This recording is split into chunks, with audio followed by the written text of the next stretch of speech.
Hi, good afternoon. Thank you all for joining us this afternoon. I'm State Senator Brad Hoylman. I represent much of Manhattan. And we're here today to talk about a very important topic, the safety of our children and the protection of our community from serious preventable diseases. Assemblymember Dinowitz and Senator Carlucci and I are sponsors of legislation to end non-medical exemptions, which allow kids who haven't received the vaccinations needed to protect public health to enroll in our schools and to put our most vulnerable kids at risk. We're joined here today by families and kids who will speak to the personal impacts of fighting cancer or undergoing an organ transplant or dealing with an illness that results in a compromised immune system. They are among many families in New York for whom the spread of vaccine-preventable illnesses like the measles means that they must make difficult choices about whether they'll go to school or go out in public or face the likelihood of getting sick or worse. King Singh is 5 years old and in treatment for high-risk leukemia. His parents, Shamiza and Michael, are currently keeping him home from school because of the health risks due to his condition would be extremely serious should another student be unvaccinated and have measles. I said Chris, right? Not Christopher. Beidelsbach is 12 years old. He's a stage 4 cancer and transplant survivor and a lifelong user of immunosuppressants. He's joined here by his mother, Catherine. Toby Pannone is 15 years old from Brooklyn, but going to Beacon High School and is a stage 4 neuroblastoma survivor. Thanks for being here, Toby. Tila Wyman is 26 years old and is starting law school this fall and a stage 4 lymphoma survivor. And Nancy Goodman, my friend and ally, is here with us today. She's the executive director of Kids v. Cancer, one of the nation's leading charities fighting childhood cancer and a real force for advocacy and change on Capitol Hill. We stand here together to defend our right to safe schools for all children. And that risk today is a right that is at risk. Today we're facing a historic measles crisis in New York, the worst in 25 years. You can see that the CDC released new data this week, bringing the total number of reported cases of measles in the United States to 940. Since October 2018, there have been at least 843 measles cases in New York State alone. This is a state of emergency for our public health. Across the state, parents are watching the total number of cases tick up week after week, and they're getting worried. They're calling with questions that demand good answers. What does this mean for my child's health?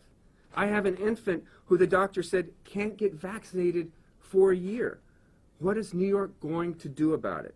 My son or daughter is undergoing cancer treatment, and their immune system means measles is literally a life or death concern for us. How will you protect us? One of the first tools that we have in our toolbox as state legislators when we are trying to solve a problem is to look at what other states have done. And California is the leader on these issues. In 2014, California suffered a measles outbreak at Disneyland that resulted in about 131 cases of measles. Elected officials responded decisively and repealed all non-medical exemptions to vaccination under their state law. Vaccination rates went up. Their measles outbreak was contained. Young people who couldn't go to school for fear of contracting vaccine-preventable illnesses were able to return and do so safely. That's what happened in California. The same thing we're proposing to do in New York. But the difference is New York is currently facing more than 6 times the number of cases that spurred California into action. Our state's inaction in the face of such an overwhelming public health emergency is appalling. So let me close with a basic message. We should not wait for more children to be sickened or a tragedy to occur before we act. Listen to the parents who are gathered here today. Listen to the young people. We have an obligation to protect our kids from vaccine-preventable illnesses. We need to live up to it. And let me just mention that today, every parent has access in New York City to a Parent's Bill of Rights from the New York City public school system. And the first item states, parents have the right to a free public school education for their child in a safe and supportive learning environment. But we are not fulfilling that right if we do not take every step, every measure at our disposal to reduce vaccine-preventable illnesses. And my first speaker today, as we gather here, is the Assembly co-sponsor of this legislation, a man who's been incredibly courageous in the face of so much opposition that is concentrated, but a small subsection of our population, Assemblymember Jeffrey Dinowitz. Thank you, Senators Hoylman, Carlucci, and to all of you for being here today. And let's be clear on one thing. This is about one thing. It's about keeping people, particularly children, safe and healthy. Nothing more, nothing less. And as legislators, our primary job is to make sure that people are healthy and preventing them from getting ill or even worse, from dying. We saw what happened in California a few years ago. They had a measles outbreak, and a state twice the size of ours, with many, many fewer cases, took action. They took action, and they eliminated non-medical exemptions for measles. You know, it was just a few years ago, but just before I became a grandparent, that I went and I got a TPD shot. Why? Because my doctor told me that whooping cough is making a comeback. That's the reason why just last week Maine eliminated all non-medical exemptions, because they have a whooping cough outbreak in Maine. Whooping cough, measles, so many other diseases don't have to happen in the 21st century, but there are people who apparently are living in the 18th century who don't seem to understand that. We have to do everything we can to keep people safe. And one way to do that is to make sure that when children go to school, they are not going to be exposed to diseases, some of which we thought were eradicated years ago. The fact that we are going through the largest measles outbreak in this country in a quarter century, which is longer than many people standing here have been alive, is indicative of the fact that because of a faulty, lying, fraudulent study some 20 years ago that has since been debunked, but has taken hold among a tiny, tiny sliver of the population, a very tiny sliver but a loud sliver, there are people who actually have made the decision not to vaccinate their own children when they can vaccinate them.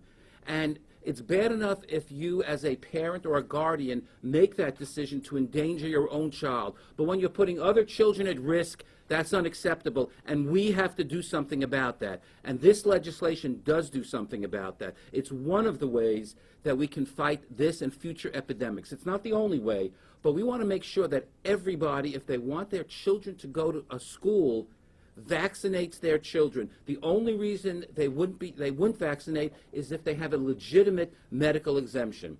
And since the California law took effect, the vaccination rate in general went up from approximately 90% to 95%, bringing back what's known as herd or community immunity, meaning that people who can't get vaccinated would still be protected because there aren't a lot of people running around who could be vaccinated but weren't and then contract the disease. And it's about keeping every last one of them safe. And it's not only people with immunity problems, it's also babies. Babies are not recommended to get the vaccination for MMR until they're a year old. I have a grandchild who is less than a year old who hasn't been vaccinated, and I know somebody else who had to vaccinate their daughter months early because of the outbreak in Rockland County. We can't allow that to happen. Our job is to keep kids safe, and this legislation will do that. It will prevent a lot of people from getting sick, and we hope that this gets enacted before the end of the legislative session.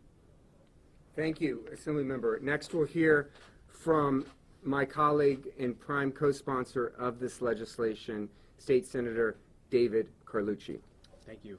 Well, thank you, Senator Hoylman, and thank you, Assemblywoman Diminowitz. I'm Senator David Carlucci, and I represent Westchester and Rockland counties. And in Rockland County, unfortunately, we now have 250 confirmed cases of the measles.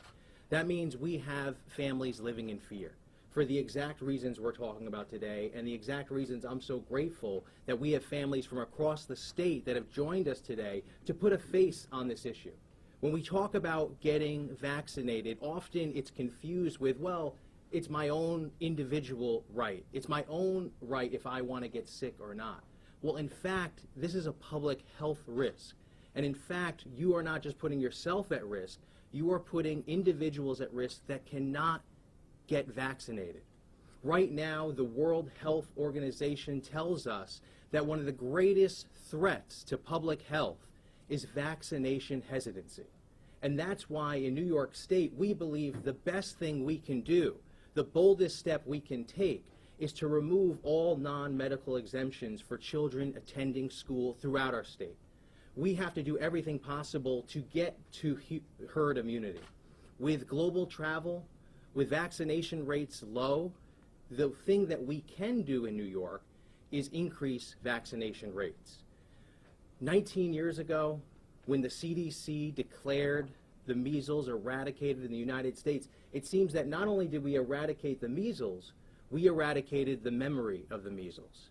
And we now recognize, the CDC tells us that if we don't get a handle on this, if we don't start to reverse the trend that we've seen, that measles will get a foothold and have devastating results in our country and particularly in our community here in New York. We've seen the devastation. We know that before the measles vaccination was accessible, that we had 50,000 hospitalization visits each year. We had, unfortunately, thousands of people that received the measles, got swelling of the brain and permanent brain damage. Close to 1,000 people would die each year. We don't want to go back there. We don't want to relive that. We have to make sure that we strike now while we're still in session. We pass this legislation that will have a meaningful, powerful impact and protect people in our community. So I want to thank the sponsor of this legislation and the families for coming here, putting a face on this, speaking up, and talking about what's at stake. Thank you. Thank you. Our first speaker is going to be King Singh. As I mentioned, King is 5 years old and in treatment for high-risk, yes, leukemia. I'm looking for a stand. I think we were bringing a stand in so King could, he might be slightly, a chair, he might be slightly shorter than the podium. That would be helpful. How about this one right here? Go on your shoulders. I believe in improvisation as well as vaccination. You're on the cord. There you go. All right, let's pick it up. There we go.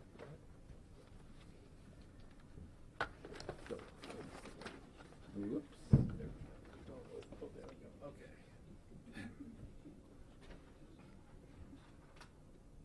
Come on, King. Thank you so much, King. And the question for us is, why should someone like King be afraid to go to school just because he can't be vaccinated? Thank you, King. Introduce yourself. My name is King. I'm 5 years old. I'm fighting leukemia and G6PD since the age of 2. Good job. And are you why are you afraid of going to school? Because I don't want to get the measles. And I'm King's dad. King is currently homeschooled right now because he's currently fighting 2 blood diseases. One is high-risk leukemia and the other is G6PD. And that's abbreviation for the medical condition. And one of the triggers are viruses. So he's at double the risk. And he's already suffered leukoencephalopathy, which is brain swelling. So measles petrifies us because we've already seen the effects of brain swelling, and we don't want to potentially put him in an environment where he can pick up such a thing like measles and suffer the consequences of encephalitis, and as you can see, he rebounded pretty well from chemo-induced encephalopathy, but measles-induced encephalopathy is a lot worse, and it's just, we don't want to put him in an environment where he can basically die from picking up something that's preventable. And that's the main reason why we are afraid to put him into the school setting with today's current outbreak with measles. Mr. Sen, what's your first name? My name is Michael, Michael. And where do you live? Queens Village, New York. And please note King's sequins on his jacket. They are stunning. Thank you, King. Thank you. Next up, we're going to have Chris Beidelsbach. I think, do you want to say, I think you're tall enough, yeah. Yes, thank you. All right. Give him the chair, yeah, come on, Chris. Make you really tall. Chris and his mother, Catherine, took almost every form of transportation to get here from the North Country, including car. Car, train, and subway. Thank you and welcome. You did not take a ferry, but maybe you'll take one on the way home. Oh, I take one every day for work. Okay, I work there in you go. Vermont, so. Okay, thanks, Chris. Hi, my name is Christopher. I am 12 years old and an 11-year cancer survivor. I also have a liver transplant, which prevents me from getting live vaccine. Because of my transplant, my immune system is compromised and kept there. With anti-rejection. That's a tough word. He's on anti-rejection medications, immunosuppressants, to help make sure his liver does not get attacked by his own immune system. I have to take this to prevent my body from attacking my liver. When there is a kid at school who is sick, I have to be extra careful to avoid them. When I was in preschool, a kid in my class got chickenpox. I have not Have the chickenpox vaccine. I have not had the chickenpox vaccine. Chickenpox can kill me. My mom had to call my transplant team to find out what should be done since I had been exposed. I was put on 24-hour IV medication and then sent home with another antibiotic that I had to take for 1 week after the last known outbreak had been diagnosed. In third grade, whooping cough went around my school. I was put on preventative around my antibiotics just in case I had to get it. Antibiotics. Nope. And just last month, we had a measles case in our middle school. I am not in middle school yet, but I ride the bus with both high school and middle school students. I could have been exposed. Vaccines are important to people like me. Our immune systems aren't 100% and may never be. We have to take whatever precautions we can to help protect everyone we come in contact with. Thank you, Chris. Thank you so much. Thank you, and thank you for your bravery, and thank you, Catherine, for coming down, which underscores that this is not, of course, just a New York City problem. This is a statewide issue that demands a statewide solution. Next up is Toby Pannone, who's 15 years old, a stage 4 neuroblastoma survivor. Toby. Hi, thank you. You have to pardon me for using my phone. So, yeah, my name is Toby Pannone. I am 15 years old. When I was 3.5 years old, I was diagnosed with stage 4 neuroblastoma, which is a cancer of the nervous system. I underwent intense treatment, including surgeries, chemotherapy, radiation, and immunotherapy for the better part of the next 5 years, just uptown at Memorial Sloan Kettering Cancer Center. During that time, my immune system was severely compromised by the chemotherapy, and it was very easy for me to get sick. When I finally returned to school in kindergarten, my mom had to be updated on the health of everyone in my class every day so that I could stay home if anyone was even a little bit sick. My immune system wasn't strong enough to protect me from a cold, so someone with the flu or strep throat can make me many times more sick than normal and endanger my life. So every time I coughed, every time I sniffled, every time I got a fever, I had to go to the hospital, since I couldn't fend off even the weakest germs on my own. I'm here today because the recent issues with vaccines affect all New Yorkers, every single one of us. I went to school with kids just like yours, and I depended on them to keep me safe. And that's the definition of a community, everyone keeping everyone else safe. Being a member of a community means having certain rules and limitations. We have speed limits, and we wear seatbelts so that everyone can be safe and healthy. Another rule should be a requirement to get vaccinated, because vaccines don't just protect you, they protect everyone around you. So when you go to the doctors to get a flu shot in the fall, you aren't just protecting yourself from being sick, you're protecting your friends, your neighbors, and your community. And because of all this, I'm calling on every New Yorker, from Buffalo to my home in Brooklyn, to help this bill pass. Whether you live in a city or not, for kids like King, Christopher, and me, it's a life or death decision when you decide not to vaccinate yourself or your kids. I've gone through a lot, through blood transfusions and experimental treatments, through years when I could not live a normal life, through my hearing loss, and all other side effects of my treatment. But I made it in part because those around me protected me by simply getting a shot. It shouldn't be that hard. We have a beautiful state of 19 million people, and all of us deserve the gift of life. Toby, could you spell your last name, please? Yes, Pannone is P-A-N-N-O-N-E. Thank you. Thank you, Toby. Yeah. That was beautiful. And then our final young person is Tila Wyman, 26 years old. She's starting law school this fall and is a stage 4 lymphoma survivor. Welcome. Hello, my name is Tila Wyman. I'm 26. 4 years ago, I was diagnosed with CLL, which is a type of leukemia-lymphoma hybrid. I was treated, and unfortunately, my cancer relapsed into stage 4 DLBCL, diffuse large B-cell lymphoma. They attempted to cure me with a stem cell transplant, and as of about last year, I'm in remission. Unfortunately, one of the drawbacks to a stem cell transplant is that I have to constantly be on anti-rejection medication to stop my donor's immune system from eating my organs. It really likes doing that. Chomps them up. Currently, I am on chemotherapy and steroids to stop my pesky donor's immune system from eating my liver. It really likes my liver. I don't know why. Unfortunately, that leaves me immunocompromised, and that has led to a lot of complications in the past. In the past year, I've been hospitalized specifically 3 times for lung-related complications due to infections, 2 from a cold, 1 from the flu. Recently, I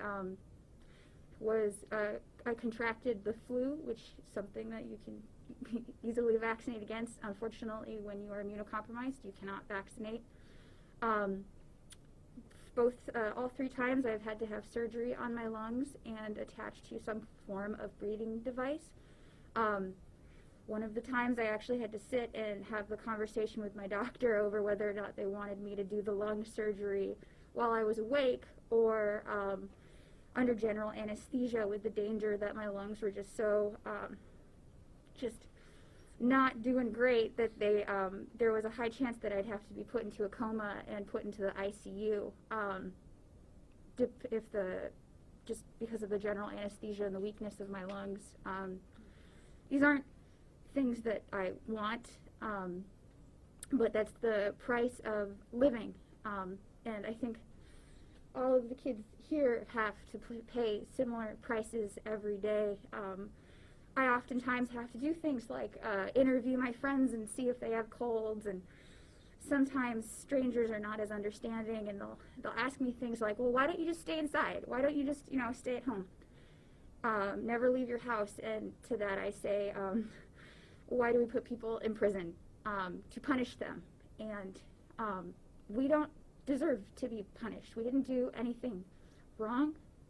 We just, we're trying to live. We're just trying to be normal people. And this is such a small thing. These diseases are preventable. The trade-off between not giving these kids vaccines and giving them vaccines is the difference between us being able to be normal people and live normal lives and not be afraid of dying because somebody, you know, went and sneezed on one of us. That's ridiculous. The amount of effort that you have to put in just to be able to have King have a normal life, it's absurd. And we're just asking you, please, we're working so hard to try to be normal people. This is an extra complexity that might not seem scary to you guys, but it's terrifying to us. Yeah. Thank you. Thank you. Thank you so much. Tila has summarized, I believe, the situation very concisely, which is, why should we be afraid? Why should parents be afraid? Why should young people who are immunocompromised be afraid?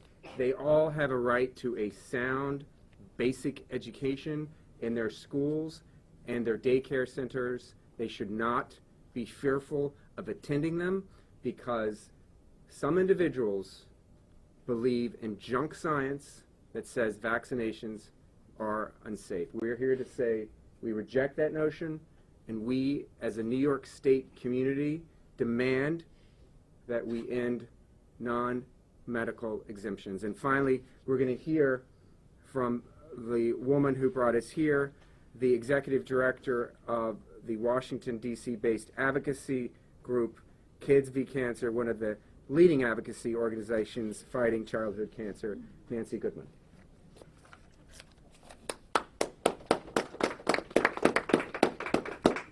Thank you all, and especially thanks to King, to Chris, Tila, and Toby. 12 years ago, my son Jacob was diagnosed with a pediatric brain cancer, medulloblastoma. He was in the middle of 3rd grade.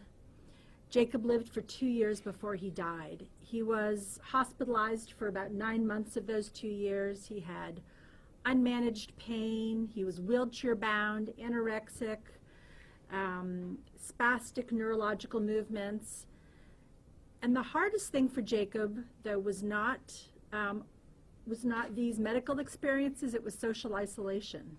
And the most important thing to him was his friends and his community. And I'm very grateful that his school was so careful about making sure every child was vaccinated. That's what these kids need. It's so important, and I really do hope that we as a society face the choice we're making. Some of us truly believe that vaccines cause some harm, and they're very scared and they're very angry. And maybe we can have a conversation about this, and maybe we can't. But the thing is, here's the thing, for us as a society, we have a decision we have to make now. Do we honor the fears of parents who choose not to vaccinate their children because they are afraid? And do we do this knowing that these kids are paying the cost? This is it. King is not going to school. Tila has a mask over her face for an indefinite amount of time. Toby and Chris have hearing compromise. And so are we going to ask these kids to bear the cost? Because it is a zero-sum game decision. It's a zero-sum decision that we're making right now as a society. Do we favor families who have fear of vaccines, or do we protect children who really need the vaccinations to be safe? So I want to thank everyone here for coming here, and I want to thank you all for working so hard to keep kids with cancer and other immune diseases as safe as possible. Thank you. Thank you, Nancy. And we're happy to take some questions if there are any. Yes, please. So I know in your press release you said there hasn't been a vote yet. Has it passed out of committee on both sides, or still in committee? It has not. It is still in committee in both houses, but we're hopeful that with some new voices on this issue, we can push it forward across the finish line in the remaining days of session. You see the numbers are not decreasing in New York, and the rate is as as frightening as it was a month or two ago. So combined with these voices and continued advocacy on both of our parts, we remain hopeful.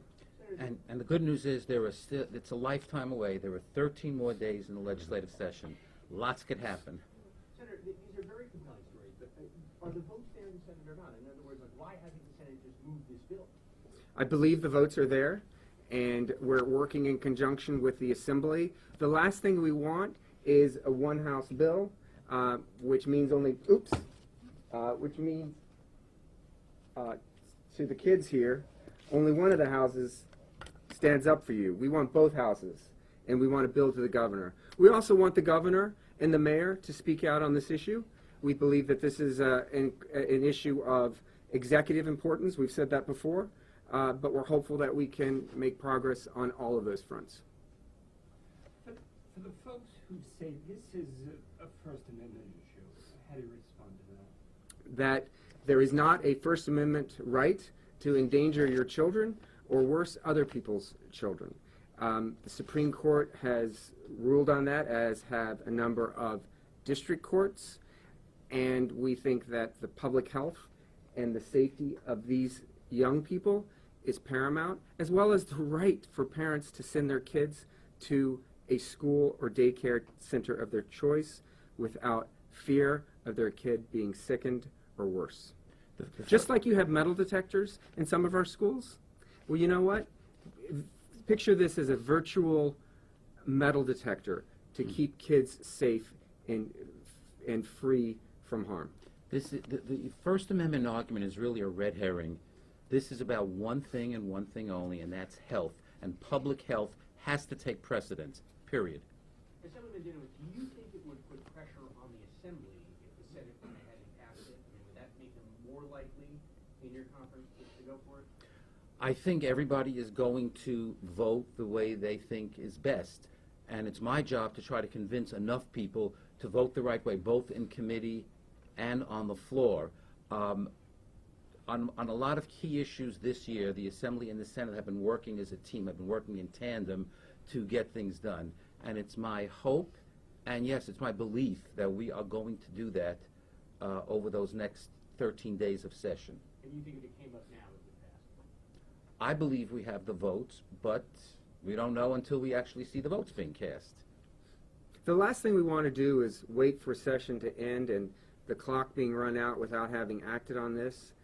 Maybe the measles cases will peter out over the summer, but they could crop up again in the fall, and we'll be in the same situation. And of course, the thing we fear most, as this number approaches 1,000, is the death of a young person to measles. And if I could just add to that, because of both, we have a 42-day period between when a new measles case is brought forward, then we can end the outbreak. We've seen other states that have moved forward and they've ended the outbreak only to have it reoccur. And the fear is that we lose this opportunity, that as we lose the outbreak right now, it's a sense of security that's just not real. And we've seen now how vulnerable we are. We are here to say, hey, New Yorkers are at risk, and we have to take action. We can't wait for session to be over, because then it'll be too late. We've got to act now. We can learn the lessons from other states, and we can implement it here in New York. Politico had reported that you had asked Assemblyman Godfrey to put this bill on the agenda for June 3rd. Has he responded to that? Are you going to actually have a conversation about this? We have had a conversation. We're going to have more conversations. June 3rd, I think, is next Tuesday. The agenda for the meeting will be determined by the end of the week. And it's my hope that it will be on the agenda next week. That's my hope. Just for clarification a little bit, what does the parent have to do under the current law to claim this religious exemption, and how frequently is it claimed? Like, how many parents, do you have a sense of how many parents are actually using this to justify not? Well, to answer your second question, the numbers are very hard to obtain. I've in fact foiled the New York City Department of Health for that information as to the number of religious exemptions. You do have those numbers in the public schools, but they're not available in for schools citywide, for non-public schools. In terms of what a parent has to do, they have to fill out a form and attest to the fact that they have a religious conviction that would prevent their child from being vaccinated. That form can be verified by a school supervisor or not, if it's not required, but that also puts the school supervisor in a terrible position to have to attest to a parent's religious belief or not. So the truth is, most of these just slide through uncontested, because who is in a position to question someone else's religious beliefs? That's why we need to remove religion from the equation altogether, just as California and now other states are moving to do. So. And what's required to claim the medical exemption? I assume that it's a little bit more rigorous in terms of the documentation that the parent It has is. to You submit. do need a signed statement from a physician, but you've also seen in places like California that is also being used as a loophole for parents to seek exemptions for their children. That said, it would be a far better situation here in New York if we limited it only to medical exemptions. And as the Assembly member pointed out, once California did that, their vaccination rates rose to about 5%. I have a question for King and Chris. What kind of schools are you going to? Are you going to a public school, a private school? And I'm curious about what those exemption rates are at for those schools. Are you King is homeschooled. Right. Was he going to a school beforehand? There was just a cancer school in Long Island, the Morgan Center, but it's just to show them what the inside of a classroom looks like. If that center never existed, he would never know what the inside of a classroom looks like. We want him to get socialization. That's our main thing. We want him to socialize with other children, but the risk of him catching something that's preventable by a vaccine is too high, and he's very susceptible to infection. And like the common cold for King, he's hospitalized for 4 to 6 weeks, and that's a good day or a good few weeks. And we're just petrified of the flu, of measles, because we don't even know what the hospitalization would be for that and the cost of it too.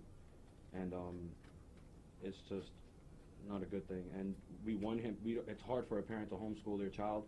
It's not something that we want to do. We have to do it for his safety, especially with the current outbreak. We don't want to take that chance because we went through everything with his chemotherapy, and we fought so hard to get him through chemo. He has about 6 more months. His treatment is 3.5 years. So you could imagine 3.5 years of avoiding sick people or avoiding things that an immunocompromised child has to do, and to just put him in a school and keep your fingers crossed. I couldn't do that as his father. I wouldn't feel comfortable. It's like playing roulette. Do you have a partner? Yes, my wife is right there. Wonderful. So who is usually home? I had to stay home. I have a nursing background, and my wife has the health insurance, and she works, but I have to stay home. We have King has 2 other siblings. One is that 1 year old, and the other is Messiah right there. He's 4, and they can't currently go to school because if they bring back something from daycare or school, it's detrimental to King.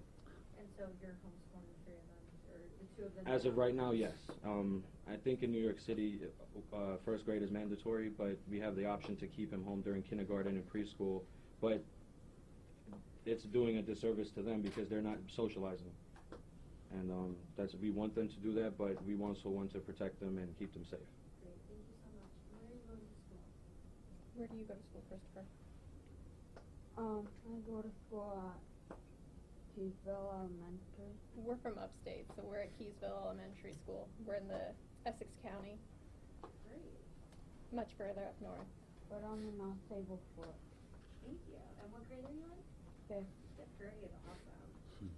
And are you going to middle school? I would have definitely guessed 6th grade. Yeah. Not yet. 6th grade is where we end elementary school. Oh, So they don't start middle school until 7th grade, and that's where we had the measles case already, and that was a child that was not vaccinated. And do you know what the vaccination rates are in your town? I know that from our school nurse, everyone at his elementary school is vaccinated. There's not anyone that hasn't gone through that was not vaccinated. She She assured me, she calls me with every single little sniffle, cough, anything that comes through. Hey, just so you know, Christopher may be exposed to this. What's your protocol? What do you need me to do? Do I need to send him home now? She has been a lifesaver. She calls with anything, even when his sister's at school and she gets sick or something's in her class. She lets me know so that way I can take any precautions that I need for him. And do you know if the school had upped its vaccination efforts, knowing that Christopher was going to be in school and that it was something that was I don't think they did, but I also sent out, asked if it was all right if I send out a note, because there were people sending their kids to school sick. I asked if I could send a note in saying, if your child is going to be sick, can you please keep him home, because this is what it means for Christopher. And what was the community, I guess, like conversation around you, or what was what did people say about it? They support him. They just did a change drive for him to help his childhood cancer fundraiser. They rally around him. They make sure he is not made fun of because of his hearing loss or because of any type of disability that he may have from the chemotherapy, from the cancer. He is he's the class clown, pretty much. So they rally around him. That's great. Thank you so much. This seems like common sense. What is the major source of opposition to this? You know, that's a great point. The public opinion polls show that 79% of New Yorkers support ending non-medical exemptions, and it does seem like common sense. As I suggested before, there is a hardened core of opposition who have blanketed social media, tried to intimidate legislators, targeted us personally, as well as some of our family members, and it's based on pure, unadulterated, bad science and conspiracy theories and fears of the unknown. So we as legislators have a responsibility to cut through that and deliver for our constituents science-based policy that works on behalf of the most vulnerable of our population. And that's what we're trying to do today. And it should be pointed out. What was that, sir? Do they have a name that's 39%? I'm sorry? Is there a name of an organization that's opposing it? That's opposing this? You know, there are anti-vax groups across the country, in the state. I think there might even be one in the White House, and it's a sad state of affairs when our public officials in the highest offices do not speak out for this very important issue. The poll showed 79% support this. That doesn't mean 21% are opposed. There are people who are unsure, they don't quite get it yet. The number of people who actually are what we call anti-vaxxers is a tiny, tiny percentage of the people, most often on what I would call the political fringes, for lack of a better word. And their positions are not based on science. I believe in science, and science tells us vaccines work, vaccines have saved millions of lives, and vaccines will continue to save lives. And I think the Senator wanted to say Yeah, something. we are not only supporting this legislation here today because we think it's the largest impact that will increase vaccination rates. However, we're also supporting legislation that would be a long-term public health awareness campaign to fight back against the misinformation that's out there. You can go online and substantiate anything you want. We need to have a robust effort out there to make sure that we're educating young people, old people, people that have not even thought about having children yet, get to them now so that we don't have this problem continuing. Assemblyman, you know, we were downstairs as you were coming in, and there was a small group of people, hardcore anti-vaxxers. They were harassing you. When things happen like that, do you sometimes try to explain what this legislation will do, or you find that there's no communication there? In most issues that I am involved with, we try to have a debate. For this issue, the opponents, the anti-vaxxers, are not open to debate. They believe what they believe. We know they're wrong. Science knows they're wrong. Every medical group in the state knows they're wrong, but that's not going to change their mind. The hostility, the phone calls, the emails, the Facebook messages, the Twitter messages, not always so nice. But that doesn't dissuade me from trying to do this, because I know that they're wrong. I think they believe what they believe. I don't hold it against them. I think they're just wrong. But what they're doing can endanger other people's lives. That's what's wrong, not their intent. What's wrong is that they are putting the lives of other people in jeopardy, and we as legislators have to do something about that by passing this legislation to raise the vaccination rate in New York so that we have true herd immunity. So Mayor de Blasio has said that he doesn't believe the religious exemption is responsible for this outbreak precisely because it's this like misinformation, not like true religious beliefs that's spreading it. Do you all see a link there? Do you think that anti-vaxxers are claiming religious exemptions Yes. to avoid? Yes. You do? Absolutely. Yes, we do. And not only that, we know for a fact that some there are consultants you should find who, if you pay them the right amount of money, they will work with you as a parent and as an anti-vaccine parent to get a religious exemption. The religious exemption is a loophole. It is masking as someone's conspiracy against vaccinations, and it needs to be closed. I guess what evidence do you all have? I mean, you cited this kind of anecdotal stuff about these consultants, but is there like hard data that shows a link, or what else? One thing I could say is is in Rockland County, we have a large ultra-Orthodox population, and since the outbreak occurred in October, we've now had over about 20,000 people get vaccinated, mostly from the ultra-Orthodox population. You talk to any rabbi, they'll tell you this is not a Jewish issue.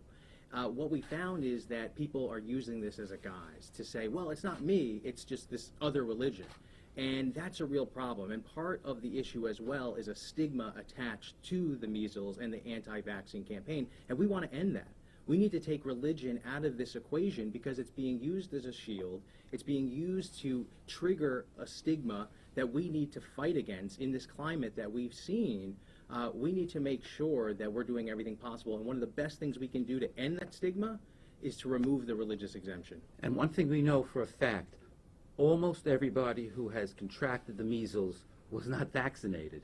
Some of those people didn't get vaccinated because of the religious exemption, but since most of them are kids, they got some exemption somehow, either that or somebody at their school is not doing the right thing.